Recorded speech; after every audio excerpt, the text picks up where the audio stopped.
The news now. Britain may now be behind arming the Libyan rebels, but lawmakers in London are furious that their colleagues allowed weapons to be sold to the Gaddafi regime as recently as last year. It's among several Arab nations who brought firepower from the UK, which later saw uprisings. The ministers accuse them of misjudging whether those guns would be turned on civilians, as Laura Emmett explains. Security forces put down unrest in the Middle East with rubber bullets, tear gas and other irritant ammunition. And they've got plenty. The UK was still selling arms to Libya just 4 months before Colonel Gaddafi turned them on his own people, with government ministers approving a deal for sniper rifles, bullets and tear gas. There are a very strict set of guidelines that say where it is likely that human rights violations might take place, you're not supposed to sell the weapons. Now, I would say, looking back through a number of credible sources, including Amnesty International, that it was always likely, always very, very likely, that equipment supplied to Colonel Gaddafi would and could be used in the brutal crackdown of protesters. Arms export is big business in the UK, valued at nearly $12 billion in 2009. Now, a highly critical report by MPs exposes the scale of UK arms sales to some of the world's most brutal regimes. The Libyan export licences were some of the most valuable. According to the report, the UK sold nearly $350 million worth of arms there in the year leading up to September 2010. In the same year, Egypt bought $27 million worth of small guns and electronic warfare equipment from the UK. And Bahrain ordered more than $10 million of guns and crowd control agents.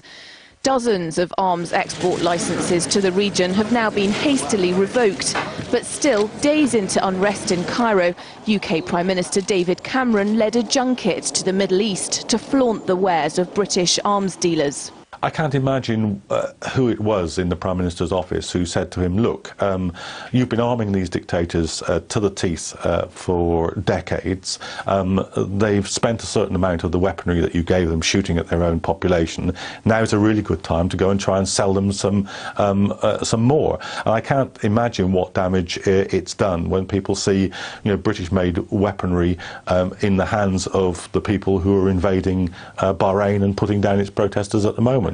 Report authors say the government misjudged the risk of selling arms to countries like Egypt and Bahrain, but many would go much further. One of the things that you've seen as a characteristic of British aid around the world over the last 10 years has been the provision of this highly militarised security sector. So exactly the opposite of trying to stimulate democracy.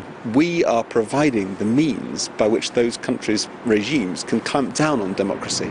Since the violence began, more than 1,000 people have been killed in Libya and dozens killed and 1,000 injured in Bahrain.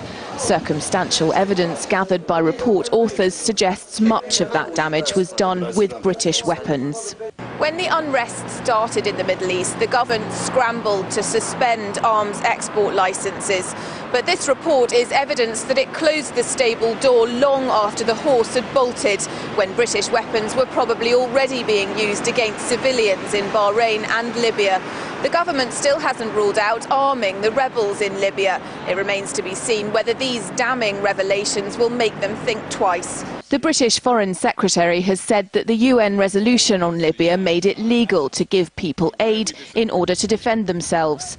And the pressure on Western governments to arm the rebels is growing. With Colonel Gaddafi digging in his heels, a string of high-profile figures is speaking out in favour of the move. Bill Clinton, for instance, has said he would be inclined to do it. So far, the UK's officially offered telecommunications equipment to the rebels, but many suspect help of a different kind may be on the way too. Laura Emmett, RT, London.